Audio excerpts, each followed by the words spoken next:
Welcome friends, आप सभी का एस एन बोस एकेडमी में स्वागत है। आज की क्लास में हम पढ़ने वाले हैं बीएससी सेकेंड ईयर के बारे में।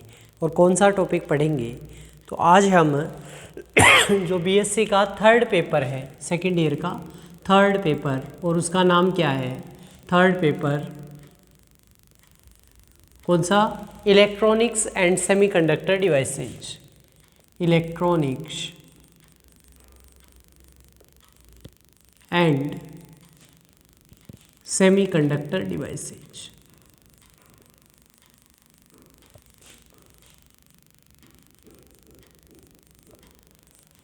ये आपका पेपर है और ये कितने नंबर का है? तो ये आपका मैक्सिमम मार्क्स जो आपके रहते हैं 34 मार्क्स का पेपर है वो रहता है। किस हिसाब से इसका रहता है? तो 1.5 नंबर के हमारे 6 क्वेश्चन वो पूछे जाते हैं, यानी 1.5 मार्क्स के 6 क्वेश्चन, यानी 9 नंबर का हो गया। ठीक है, इसके अलावा शेष जो यूनिट है, मतलब यूनिट है आपकी 4, तो यूनिट वाइज सेक्शन जो है 6 गुणा 4, तो कितना हो गया टोटल? 24 और 9 33, और एक यूनिट कोई भी 7 नंबर की आ सकती है। ठीक है, जैसा पिछली बार था। अदरवाइज ये भी हो सकता है कि ये 5-5 नंबर के 2 क्वेश्चन आ जाए, लेकिन मोस्ट प्रोबेबली पिछली बार जो यही पैटर्न था आपका।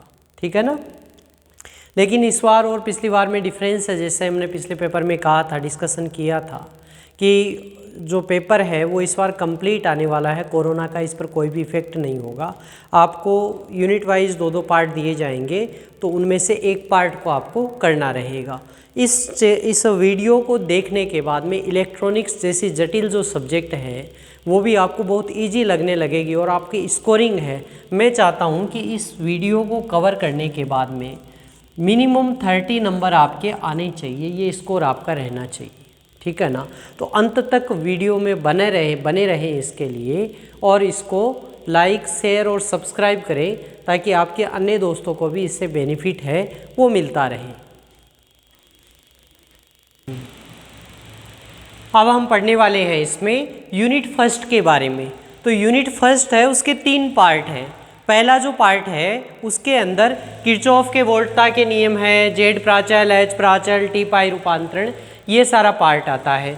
सेकंड जो पार्ट हमारा है उसमें परमेय का जो है वो पार्ट आता है, और जो थर्ड पार्ट है वो ये पार्ट है। ठीक है, हमारे जो एग्जाम में क्वेश्चन जो रहता है उसमें 2 पार्ट होते हैं। तो एक पार्ट होता है इन दोनों का कॉम्बिनेशन, और जो सेकंड पार्ट होता है वो होता है इधर से। ठीक है ना, हमें या तो एक या फिर इसके अथवा का पार्ट है वो करना रहता है। तो लेट मी डिस्कस। पहला जो आपका है वो क्वेश्चन क्या है, ये किसके लिए? ये आपकी सारी की सारी कौन सी है? यूनिट नंबर फर्स्ट का हम अभी डिस्कस करने वाले हैं। ठीक है, तो किरचॉफ के नियम। तो किरचॉफ के कितने नियम होते हैं? 2 नियम होते हैं, एक किरचॉफ का धारा का नियम और एक वोल्टता का नियम।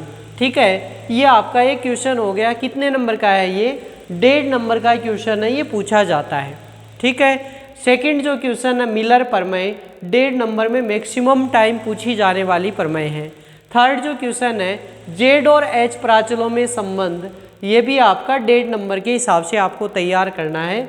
देखो, एक और जेड प्राचलों के लिए प्रतिबाधा का व्यंजक है जो 4 नंबर का क्वेश्चन है, लेकिन ये क्वेश्चन 2022 में पूछा जा चुका है, यानी अब नहीं आने वाला है। ठीक है, टी और पाई में परस्पर रूपांतरण, टी और पाई खंडों में रूपांतरण हम कह सकते हैं। ये बहुत ही अच्छा क्वेश्चन है, प्यारा क्वेश्चन है। 1.5 नंबर के लिए ये आपका क्वेश्चन पूछा जा सकता है। इससे भी प्यारे 2 और क्वेश्चन हैं जो मैं कह सकता हूँ कि 2023 में इन दोनों में से एक तो आना ही चाहिए। ठीक है ना, क्वेश्चन क्या है? एक आपको डायग्राम दिया रहेगा। अब आपको दिखने में ऐसे दिखता है कि 10 ओम 10 ओम, 5 ओम 5 ओम, यानी बराबर का है, तो इसका तो कोई मतलब ही नहीं होगा, क्योंकि व्हीटस्टोन सेतु लग रहा होगा आपको ना 12th वाला। लेकिन ऐसा नहीं है जी, यहाँ पर इसका तुल्य प्रतिरोध ज्ञात करना है, और इसके बिना हम तुल्य प्रतिरोध ज्ञात नहीं कर सकते, और इसके लिए आपको टी और पाई के परस्पर रूपांतरण चाहिए।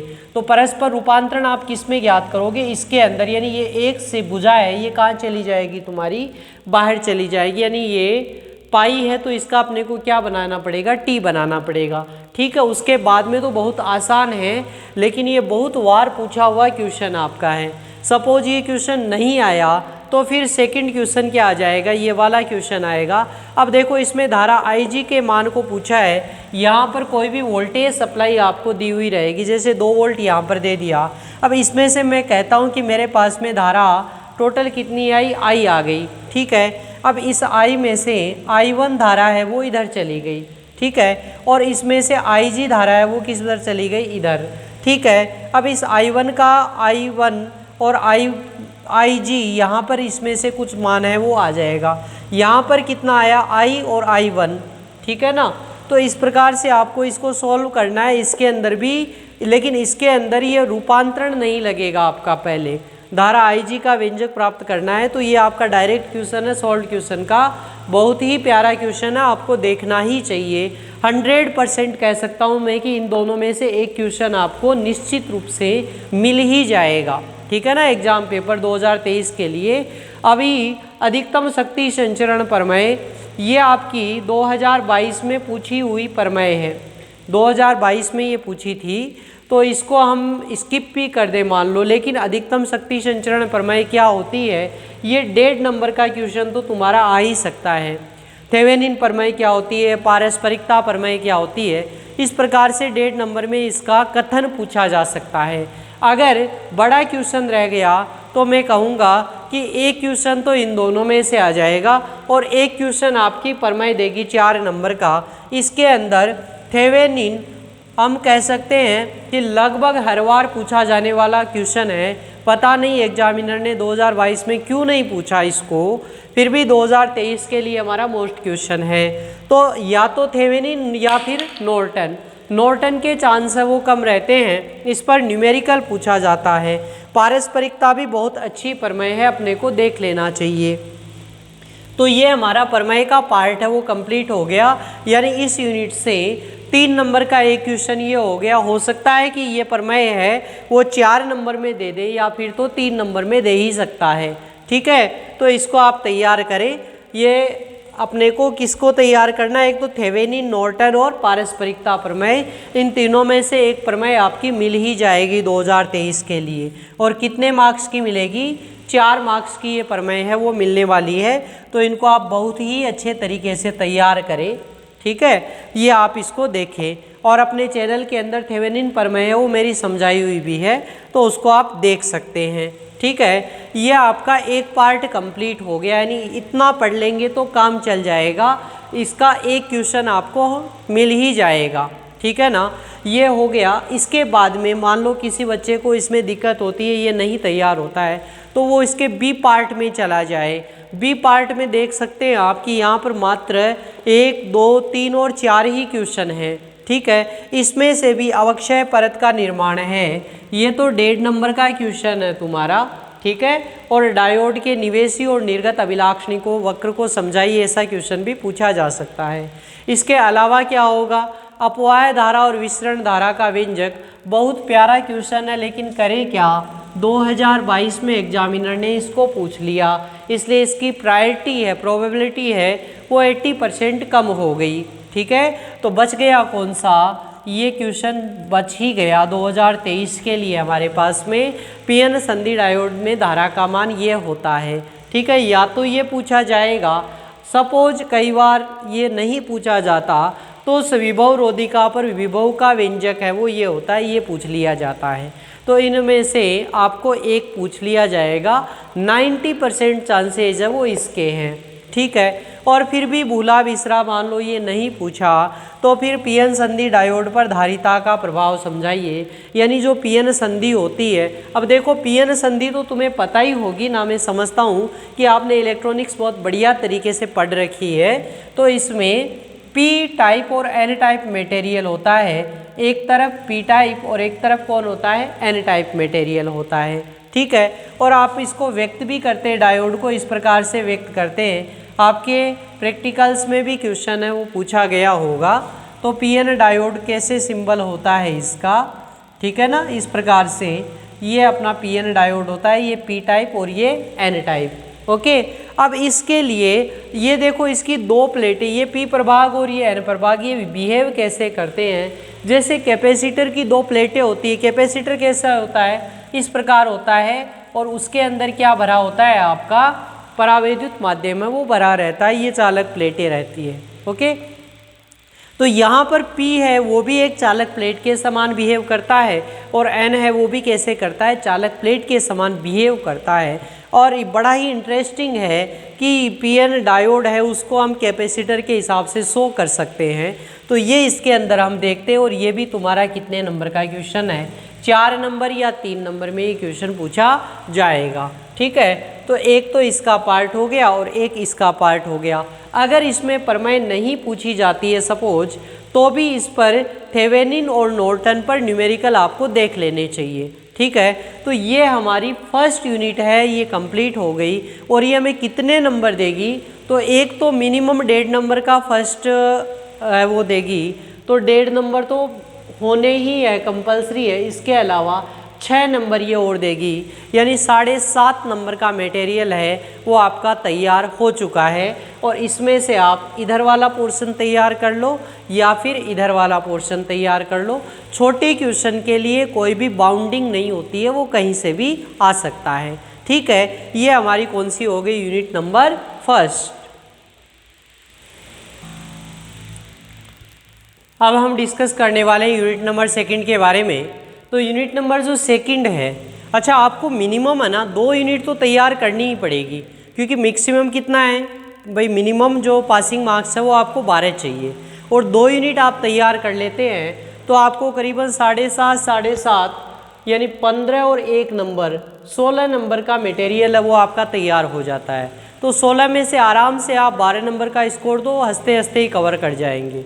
ठीक है ना, आपने कुछ भी नहीं पढ़ा है तो भी आप जो इम्पोर्टेंट क्वेश्चन यहाँ पर बता रहा हूँ उनके सेलेक्टेड जो 2023 लिखे वो तैयार कर लेंगे तो भी आपका बेड़ा तो पार हो ही जाएगा। ठीक है, तो बने रहिए इसको लास्ट तक। और जो मैं डिस्कस कर रहा हूँ ना, एक एक क्वेश्चन के बारे में डिस्कस कर रहा हूँ, क्योंकि ये जो इलेक्ट्रॉनिक्स है बहुत लेंदी इसका सिलेबस है। आप जब देखेंगे इसको सॉल्व पेपर उठाकर देखेंगे या बुक देखेंगे तो vast number of varieties question है वो आपको मिलने वाले हैं। तो यहाँ पर एक एक क्वेश्चन के बारे में डिस्कस करते हैं, ये 1.5 नंबर का कैसे पूछा जाएगा, 4 नंबर में या 3 नंबर में कैसा पूछा जाएगा। तो उस चीज़ को आप एक एक शब्द सुनेंगे तब आपको ये समझ में आएगा। तो अब डिस्कस करते हैं हम यूनिट नंबर सेकंड। तो सेकंड का जो फर्स्ट क्वेश्चन है वो क्या है, यानी पिछली बार जो क्वेश्चन आया था मैं आपको बताऊं कि पाई फिल्टर है वो पिछली बार पूछा जा चुका है। यानी पाई फिल्टर है वो कब पूछा था, 2022 के अंदर। यानी पूर्ण तरंग दिष्टकारी के का ही एक अनुप्रयोग है पाई फिल्टर। तो इसके 2 फिल्टर होते हैं, पाई फिल्टर और एल फिल्टर। ठीक है ना, वो पूछ लिया तो दूसरे की अपेक्षा नहीं है।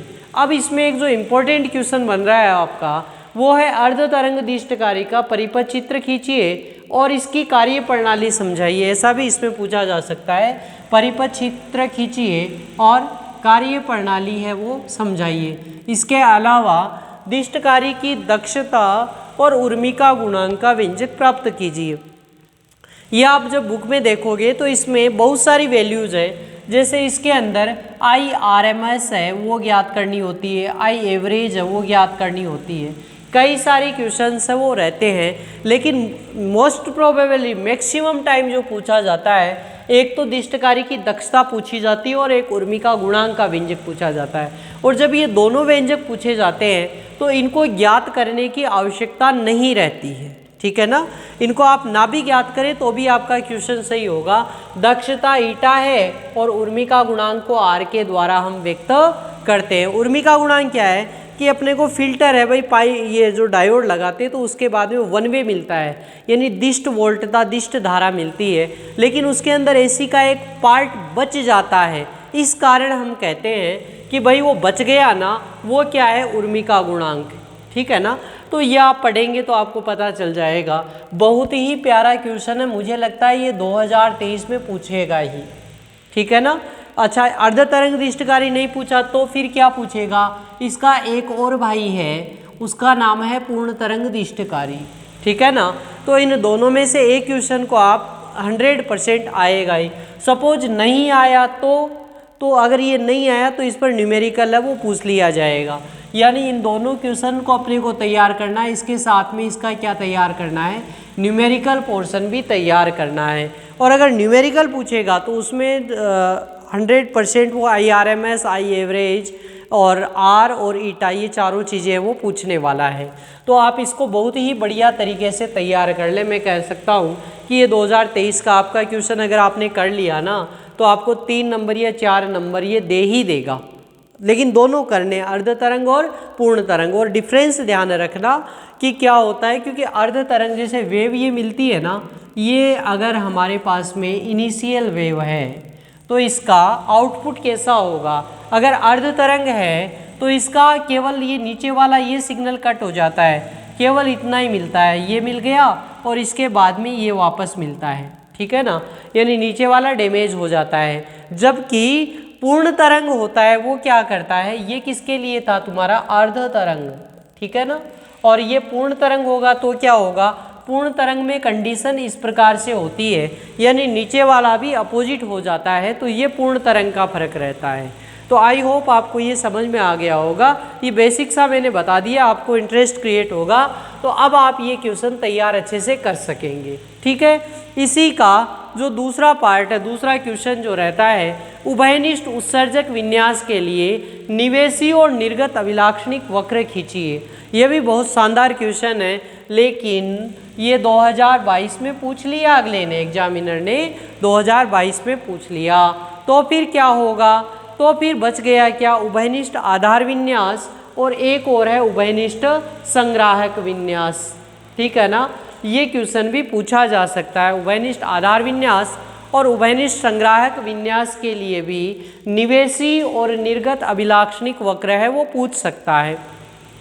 लेकिन यहाँ पर ये मुझे नहीं लगता कि ये पूछेगा क्या, क्योंकि ये एक बार इसका निवेशी वक्र पूछ लिए ना तो फिर ये नहीं पूछना चाहिए। तो फिर बच गया क्या, उसके बाद में एक और क्वेश्चन है उभयनिष्ठ उत्सर्जक विन्यास के लिए प्रवर्धक आ गया इसमें, और इसके लिए विशेष बात क्या है, धारा लाभ, वोल्टता लाभ, निवेशी प्रतिरोध और निर्गम प्रतिरोध के बारे में पूछता है, ठीक है ना।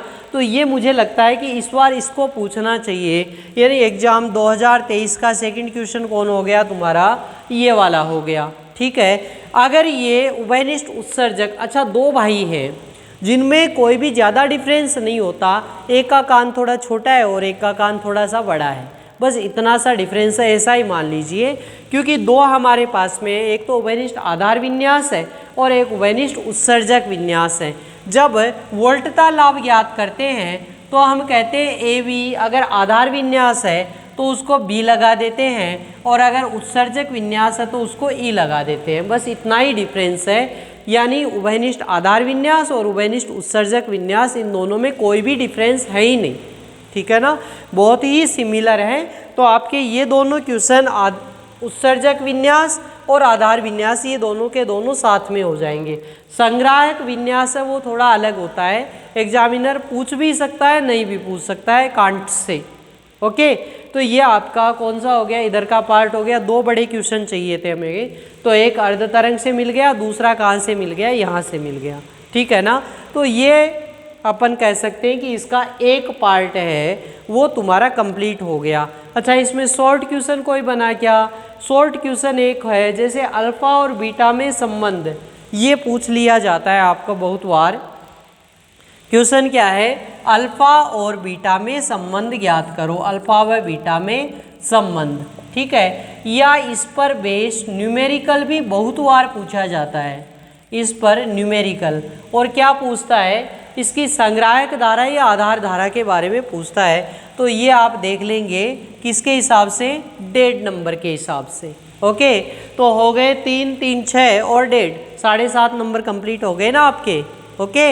ये इतना पार्ट इसका तैयार करें, आपसे ये भारी लगता है, ये नहीं हो पाता है, तो हम दूसरे पार्ट में इसके चलते हैं। अच्छा ये इस शॉर्ट क्वेश्चन बहुत देता है भाई, जैसे वोल्टता द्विगुणक को समझाइए, ये शॉर्ट क्वेश्चन है तुम्हारा 1.5 नंबर में पूछा जा सकता है।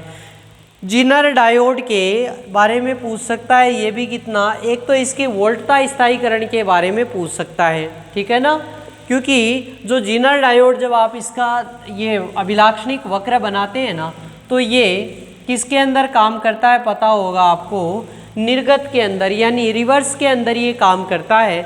और इस प्रकार से एक निश्चित मान के बाद में वी कट ऑफ कह सकते हैं अपन, या वी पिंच ऑफ वोल्टेज कह सकते हैं। इसके बाद में धारा कितनी भी बढ़ जाए, वोल्टेज क्या रहता है, सेम रहता है। इसलिए हम कह सकते हैं कि ये कैसे काम करता है, जो जेनर डायोड है वो वोल्टता स्थायीकरण के लिए काम करता है। तो ये 1.5 नंबर का क्वेश्चन आपका पूछा जा सकता है। अच्छा, इसके अलावा एन चैनल फेट, ये भी क्वेश्चन तो अच्छा है लेकिन ये भी 2022 में पूछ लिया गया है, इसलिए ये क्वेश्चन हमारा तैयार नहीं है। अच्छा, बीजेटी और मॉसफेट में अंतर, ये 1.5 नंबर का एक प्यारा सा क्वेश्चन है। ठीक है, इसके अलावा एन चैनल मॉसफेट की संरचना और क्रियाविधि समझाइए या कार्यविधि समझाइए। ठीक है, और इसके 2 मोड होते हैं भाई, एक तो इन्हेंसमेंट मोड और एक होता है डिप्लीशन मोड। इन्हेंसमेंट मोड जो होता है उसको हम कहते हैं समृद्धि विधा। ठीक है, और जो डिप्लेशन मोड होता है उसको हम कहते हैं अवक्षय विधा। तो इन दोनों में से ई मॉसफेट के बारे में ज़्यादा पूछा जाता है, तो ये भी आपको क्वेश्चन है वो तैयार करना चाहिए। ठीक है, तो जो ये वाला पार्ट है ये तो तुम्हें क्या दे रहा है, मोस्ट प्रोबेबली अपन देखें तो 1.5 नंबर के क्वेश्चन ही यहाँ से आपके बन रहे हैं। बाकी बड़ा क्वेश्चन ये अगर मॉसफेट पूछ लिया तो दे सकता है। अच्छा, इसकी संरचना कैसी रहती है मॉसफेट की, अगर हम देखें तो इसको हम कहते हैं क्षेत्र प्रभाव ट्रांजिस्टर। ठीक है ना, क्षेत्र प्रभाव ट्रांजिस्टर। अब देखो इसकी ये स्थिति रहती है, यहाँ पर एक तरफ हम कहते हैं ये एक जोड़ दिया, एक यहाँ पर अपने जोड़ दिया। ठीक है, और बीच में यानी इन दोनों के बीच में एक चैनल बनता है। अब चैनल के अंदर अगर इन्हेंसमेंट मोड है तो इसमें इलेक्ट्रॉनों की संख्या है यानी आवेश वाहकों की संख्या होगी वो क्या होगी, बढ़ जाएगी। तो अगर आवेश वाहकों की संख्या ज़्यादा होती है तो ये इन्हेंसमेंट मोड होता है, और आवेश वाहकों की संख्या में कमी आ जाती है तो वो क्या होता है, डिप्लेशन या अवक्षय विधा होती है। ये कैसे होता है कम ज़्यादा, तो देखो यहाँ से अगर मैं कहूँ कि इलेक्ट्रॉन्स इधर से जा रहे हैं, ठीक है, और यहाँ पर भी प्लस चार्ज यहाँ पर अगर प्रोड्यूस हो, अब यहाँ प्लस हो तो यहाँ माइनस और यहाँ क्या हो जाए प्लस, इसका मतलब बैटरी के इसको पॉजिटिव टर्मिनल से जोड़ दिया जाए तो ये जो ये क्षेत्र है, ये क्षेत्र में क्या होगा, इलेक्ट्रॉन्स इधर से और आ जाएंगे तो इलेक्ट्रॉनों की संख्या में वृद्धि हो जाएगी। तो इलेक्ट्रॉनों की संख्या में इस क्षेत्र में वृद्धि होना है, वो क्या होता है, इस क्षेत्र का प्रभाव होता है, इसीलिए ये क्या कहलाता है तुम्हारा क्षेत्र प्रभाव ट्रांजिस्टर कहलाता है। और यहाँ पर ये जो लेयर है ये मेटल, ऊपर वाली तो मेटल है, ये जो ऊपर वाली लेयर है ये तो मेटल है और बीच में ऑक्साइड है वो भर दिया जाता है। तो ये मेटल ऑक्साइड MOS इसीलिए कहा जाता है मेटल ऑक्साइड सेमीकंडक्टर। ठीक है ना, और फील्ड इफेक्टिव ट्रांजिस्टर ये क्षेत्र आ गया, इसलिए इसका नाम क्या है आपका, मॉसफेट है। ठीक है, तो आई होप आपको ये समझ में आ गया होगा। ये हमने यूनिट सेकंड कर ली है। किसी भी स्टूडेंट्स को मिनिमम इतना तो करना ही पड़ेगा। 4 यूनिट बताऊंगा, उसमें से 2 यूनिट आप तैयार कर लेंगे तो आपको कोई दिक्कत ही कहीं नहीं रहने वाली है। ठीक है, तो ये 2 यूनिट हमारी कंप्लीट हो गई। इसका मतलब कितने नंबर का, हम कह सकते हैं 15 या 16.5 का, क्योंकि एक 1.5 नंबर का इस यूनिट से मुझे लगता है कि 1.5 नंबर के 2 क्वेश्चन आएंगे। ठीक है ना, तो 6 तो इसके खुद के और 3 नंबर तुम्हारे ये, यानी ये यूनिट है ये तुम्हें 9 नंबर दे देना चाहिए। ओके,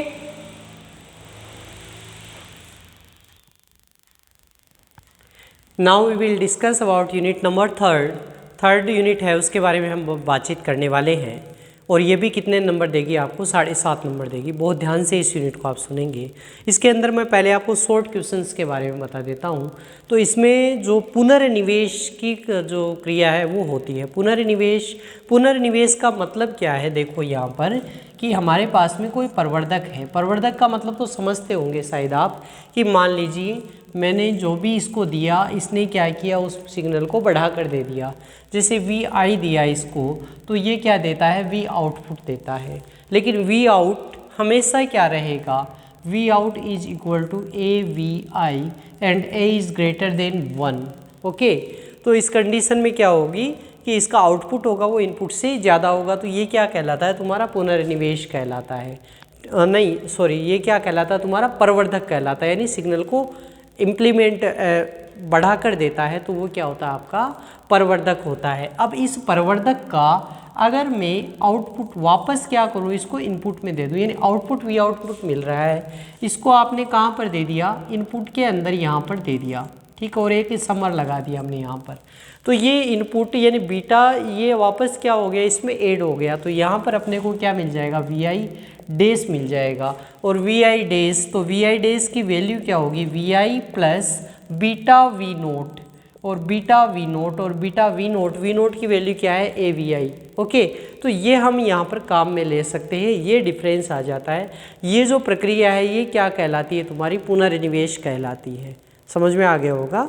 तो अब पुनर्निवेश कितने प्रकार का होता है, तो पुनर्निवेश के प्रकार होते हैं दो, एक तो श्रेणी क्रम और एक किसके अंदर होता है, समांतर क्रम में, ठीक है। अच्छा, और किस किस चीज़ का होता है, तो दो चीज़ों का होता है, एक तो वोल्टता का भी पुनर्निवेश होता है और एक धारा का भी पुनर्निवेश होता है, ठीक है। ये चीज़ें पुनर्निवेश की ये जितनी मैंने बताई है ये बेसिक्स ही है, ये आपको समझ में आनी चाहिए, तब आप इन क्वेश्चंस को पढ़ पाएंगे, अदरवाइज इन क्वेश्चंस का आपके लिए कोई मतलब ही नहीं है। तो आई होप कि क्लियर हो गया होगा आपको कि पुनर्निवेश मतलब आउटपुट जो भी है उसको वापस किस में दे देना, इनपुट में दे देना, तो ये क्या कहलाता है, तुम्हारा पुनर्निवेश कहलाता है, ठीक है। अब हम इससे संबंधित चलते हैं। अच्छा, कितने प्रकार का होता है, एक तो होता है धनात्मक पुनर्निवेश और एक होता है ऋणात्मक पुनर्निवेश। धनात्मक का मतलब क्या है कि जो सिग्नल है और ये जो आउटपुट ये आपका बीटा वी नोट ये जो सिग्नल दे रहे हैं, अगर दोनों सेम फेज के अंदर होते हैं तो वो होता है तुम्हारा धनात्मक पुनर्निवेश। और अगर इसकी फेज है वो ठीक अपोजिट होता है, पाई का कलांतर आ जाता है, ठीक है ना, फेज डिफरेंस पाई हो जाता है तो सिग्नल का ठीक क्या हो जाता है, अपोजिट आ जाएगा, तो वो इसमें क्या करेगा, कमी करेगा या माइनस का सिग्नल आ जाता है, इसलिए वो कंडीशन होती है, तो उसको हम क्या कहते हैं, ऋणात्मक पुनर्निवेश। तो दो प्रकार का पुनर्निवेश हो गया, एक आपका धनात्मक पुनर्निवेश और एक आपका ऋणात्मक पुनर्निवेश। अब बातचीत आती है हम किसको काम में लेते हैं, तो सबसे ज़्यादा जो हम काम में लेते हैं ये सारे के सारे आपके ऋणात्मक पुनर्निवेश के ही क्वेश्चन हैं, ठीक है। तो अब हम क्वेश्चंस के ऊपर चलते हैं, क्वेश्चन कैसे हैं, तो देखो एक सबसे प्यारा सा क्वेश्चन है कि ऋणात्मक पुनर्निवेश के कारण प्रवर्धक के स्थायित्व में तो सुधार होता है लेकिन विरूपण और रव में कमी आती है। ये दो चीज़ क्या है, विरूपण क्या है, डिस्टोर्शन, यानी मैंने जो सिग्नल बोला है वह का वह आप वापस वहाँ पहुँचता है क्या, उसमें कोई चेंज तो नहीं होता ना। अगर नेगेटिव चेंज है यानी आपने क्या बोला और सामने वाले को सुना ही नहीं, तो वो क्या हो गया, डिस्टोर्शन हो गया, विरूपण हो गया। रव होता है नॉइज, आपने पुराने रेडियो सुने होंगे तो वो एक फ्रीक्वेंसी पर काम करते थे, है ना, जैसे 108 पर काम करता है, कोई 102.2 FM ऐसा आता था ना, तो उसके अंदर रव क्या है, जब वो सिग्नल मैच नहीं करता था सू सू उसकी आवाज़ अलग से आती है ना, तो वो जो आवाज़ अलग से आती है वो क्या होती है, इसकी नॉइज कहलाती है, ठीक है ना। तो इस ऋणात्मक पुनर्निवेश का फ़ायदा क्या है, इससे प्रवर्धक की स्थायित्व में सुधार होता है लेकिन विरूपण और रव में कमी आती है। समझ गए होंगे, ये हमें प्रूव करना रहता है और ये 1.5 नंबर या 2 नंबर में तुम्हें क्वेश्चन है वो पूछा ही जाएगा, बहुत अच्छा क्वेश्चन है। दूसरा, इससे आवर्ती अनुक्रिया में सुधार और बैंड चौड़ाई में वृद्धि होती है। आवर्ती अनुक्रिया में सुधार का मतलब क्या है कि यहाँ पर ये जो सिग्नल है इसका इधर भी बढ़ जाए और इधर भी बढ़ जाए, ठीक है। तो ये मैक्स है, ये मैं कहूँ कि म्यू मैक्स है, तो ये इधर से भी प्लस हो जाएगा और इधर भी क्या हो जाएगा, प्लस। तो दोनों तरफ अगर बढ़ती है तो इससे क्या होता है, बैंड चौड़ाई में वृद्धि होती है। ये हमें क्या करना रहता है, इसमें प्रूव करना रहता है। ये किसके कारण होता है, ऋणात्मक पुनर्निवेश के कारण होता है। और लब्धि, ऋणात्मक पुनर्निवेश के कारण लब्धि यानी गेन, उसके स्थायीकरण को समझाइए, ठीक है।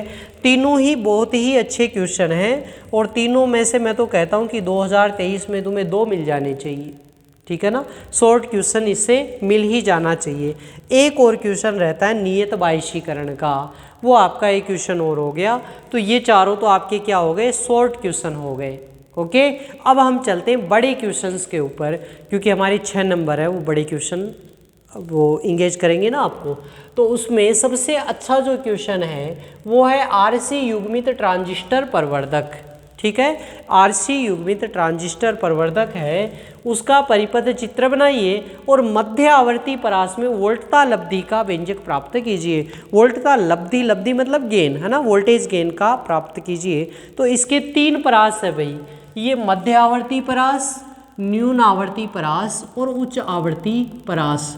या तो ये मध्य आवर्ती परास में पूछेगा तो 3 नंबर का क्वेश्चन होगा। ठीक है, और अगर तीनों आवर्ती परास में पूछ लिया तो 4 नंबर तो कम से कम देगा ही, और कोई बड़ी बात नहीं है, 6 नंबर का अकेला ही आ जाएगी।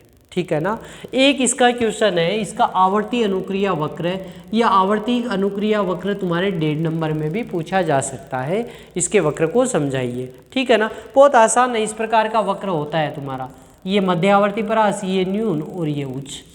ठीक है ना, और इसमें ये कहाँ होता है, इसके अंदर यहाँ पर, तो इस पर अर्ध शक्ति बिंदु है, ये दोनों क्या है, अर्ध, यानी यहाँ पी मैक्स होगा तो ये क्या मान हो जाएगा, पी मैक्स बाई √2, तो ये क्या कहलाते हैं तुम्हारे अर्ध शक्ति बिंदु। ठीक है, तो ये किसके लिए आ गया आपका, आरसी युग्मित ट्रांजिस्टर प्रवर्धक। ठीक है, ये एक अच्छा सा क्वेश्चन हो गया। अगर ये क्वेश्चन नहीं पूछा जाता है, 100% पूछा ही जाना चाहिए, मैं लिख ही देता हूँ लो 2023 के लिए। ठीक है, अब कौन सा क्वेश्चन बच गया, तो इसके अंदर एक क्वेश्चन और बच गया भाई, तापीय स्थायित्व गुणांक, तापीय धारा और तापीय स्खलन से आप क्या समझते हैं। ये आपका अच्छा क्वेश्चन है, 1.5 नंबर के मार्क्स के हिसाब से ये क्वेश्चन मैंने तैयार किया है। ठीक है, इसमें तापीय स्खलन है, ये अकेला पिछली बार 2022 में पूछा हुआ है, लेकिन ये रिपीट हो सकता है, बहुत ही प्यारा क्वेश्चन है। ये और नियत बाष्पीकरण दोनों एक ही जगह के क्वेश्चन हैं।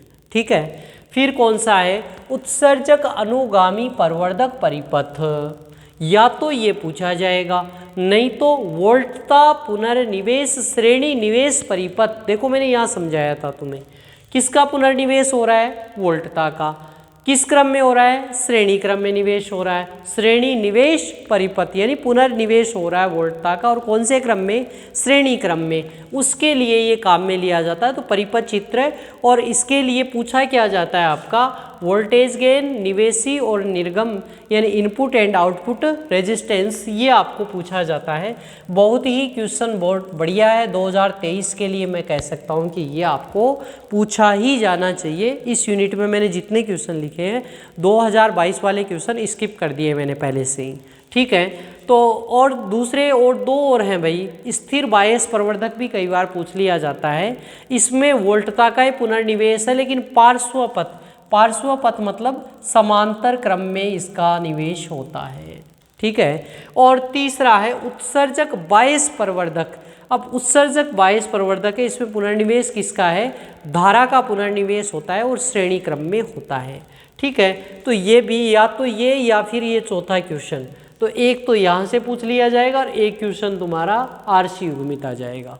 ठीक है, तो ये होगा तुम्हारी यूनिट नंबर 1, 3, और इसके अंदर ये जो 3 क्वेश्चन है ना, इन 3 में से एक पक्का ही आता है, स्थिर बायस कम पूछा जाता है। मुझे लगता है कि अनुगामी प्रवर्धक पूछ लेना चाहिए, बाकी तो देखो एग्जामिनर की मर्जी है, हम एक्सपेक्ट कर सकते हैं कि ये होना चाहिए। तो ये आपके अगर इतना आप पढ़ लेते, मतलब क्वेश्चन कितने में देखो बड़े तुम्हारे, 1, 2, 3 बड़े क्वेश्चन है भाई, और 3 में से 2 आ जाए, क्या काठे का सौदा है। और इसमें भी मैं बता रहा हूँ कि ये देखो 1, 2, 3, 4, 5, 6 क्वेश्चन हो सकता है कि पिछली यूनिट में ना हो, तो इसमें से 2 क्वेश्चन तुम्हें पूछ लिए जाए, तो ये 6 में से 2 क्वेश्चन आ रहे हैं, 3 नंबर आ रहे हैं, कितनी अच्छी बात है। और इतना आप कर लेंगे ना तो आपके लिए द बेस्ट है। हाँ, इतना ज़रूर कहूँगा, इन तीनों को मत करना, नहीं तो तुम कंफ्यूज हो जाओगे कि मैंने पढ़ा क्या था।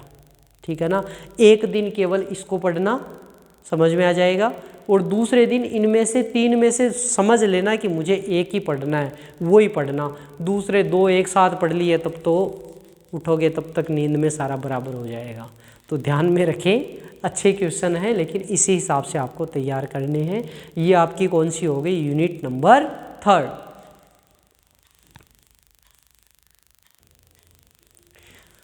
तो अब हम डिस्कस करते हैं friends last unit, unit number आपकी 4, और इसके अंदर पहला जो एक पार्ट है, क्योंकि इसके 2 पार्ट है, दोनों में से एक एक क्वेश्चन पूछा जाता है आपके, श्योर है ऐसे ही होता है। तो इसमें 2 लीटर के लिए बार्कहाउसन कसौटी के प्रतिबंध प्राप्त कीजिए, ये आपका 1.5 नंबर का क्वेश्चन है, वो पूछा जाता है। ठीक है। नेक्स्ट आरसी कला विस्थापक 2 लीटर, बहुत अच्छा क्वेश्चन है, लेकिन ये तो 2022 में पूछ लिया। अब कौन सा बचा, या तो कोलपिट पूछेगा या हार्टले पूछेगा। तो हार्टले या कोलपिट में से दोनों में से एक आएगा। मैं सोच रहा हूँ कि कोलपिट आ जाए तो ज़्यादा बढ़िया है। ठीक है, तो आप देख सकते हैं, बाकी आपकी मर्जी है, दोनों तैयार करें तो भी कर सकते हैं। खूब लंबे लंबे डेरिवेशन है, बढ़िया से तैयार करें, समझ में आए तो, नहीं आए तो छोड़ देना। ठीक है। अगला क्या है, कोलपिट 2 लीटर का उपयोग करते हुए नियत रेडियो आवर्ती संकेत प्राप्त करने तो क्यों किया जाता है, ये आपका 1.5 नंबर का क्वेश्चन है, पार्थ में आपको मिल जाएगा। ठीक है। या जो भी सोल्ड पेपर है, पार्थ कोई भी हो, वो सारे सारथी जो भी है सब में मिल जाएगा। ओके, अब हम चलते हैं नेक्स्ट। ये बहुत अच्छा पार्ट है भाई, मुझे तो ये अच्छा लगता है बहुत ही, क्योंकि ये भी बराबर आपको नंबर देगा, और बराबर नंबर नहीं देगा, शॉर्ट क्वेश्चन में भी इसमें से क्वेश्चन आएगा तुम्हारा। ठीक है ना। तो ये यूनिट जो तुम्हें है वो तुम्हें आराम से 7.5 क्वेश्चन नंबर इधर से भी देगी और इधर से 6 नंबर देगी। ठीक है, देखते हैं। तो पहला क्वेश्चन क्या है, नेंड गेट की सहायता से बेसिक गेट का निर्माण कीजिए, और गेट, एंड गेट और नोट गेट। सीधा क्वेश्चन आता है, कुछ भी घुमा फिरा कर नहीं पूछता है, या तो नेंड पूछेगा, नहीं तो नोट तो पूछना ही पड़ेगा एग्जामिनर को। ठीक है ना। ये अपना दोनों ही बहुत ही क्वेश्चन प्यारे हैं 2023 के लिए। ठीक है। और gate by TTL, transistor logic system, ये जो है ना, ये उसने 2022 में पूछ लिया, और पूछा है तो इस बार बच गया क्या, एंड और नोट गेट 2 बच गए।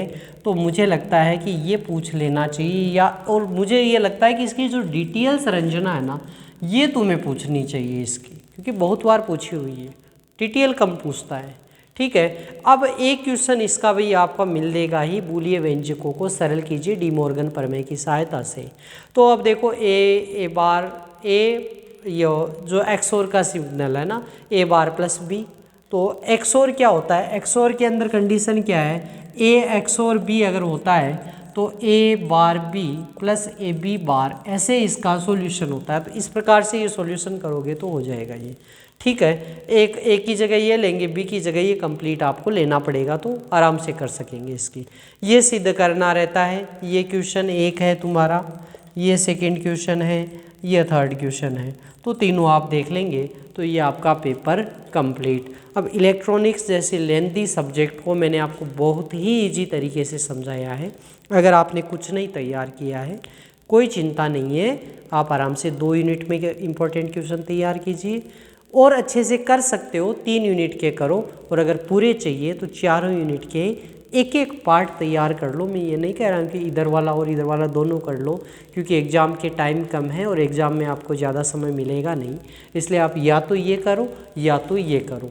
तो 2-2 पार्ट में मैंने आपकी 4 यूनिट है वो समझा दिए, और इस चैनल पर हमारे बहुत सारे जो क्वेश्चंस हैं उनका सॉल्यूशन भी डाला हुआ है।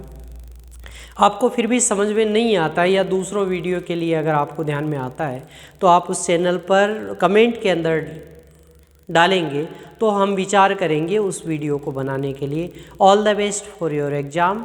Thank you very much.